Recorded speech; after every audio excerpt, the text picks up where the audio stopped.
Hello guys, অবশেষে আমরা চলে আসলাম লালমনিরহাট। আর লালমনিরহাট থেকে চলে আসলাম কুটির বাড়ি, আর কুটির বাড়ি থেকে চলে আসলাম ছাদিয়ার আম্মুর বাড়ি, সরি।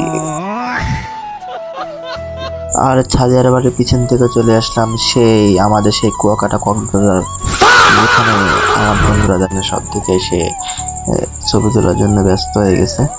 আর অন্যদিকে তো আবার এটা তো আবার প্যান খুলে যাচ্ছে, তো টুনটুনি পাখি দেখে মেয়েরা হাসতেছে, আর কি বলবো।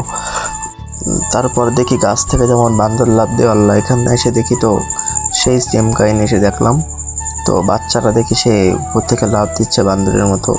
বান্দর যেমন অন্য গাছ থেকে আরেক গাছে যায়, ও ঠিক উপর থেকে নিচে ঠিক লাফ দিচ্ছে।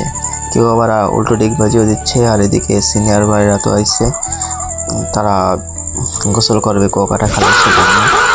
আর আমার ফ্রেন্ডরা তো একের পর এক খেলে লাফ দিয়ে যাচ্ছে, এদের কথা তো আর কিছু বলার মতো নেই। তারপর আবার দেখি আমার বন্ধুদেরকে দেখার জন্য সুন্দর করে লাইন দিয়ে দাঁড়িয়েছে।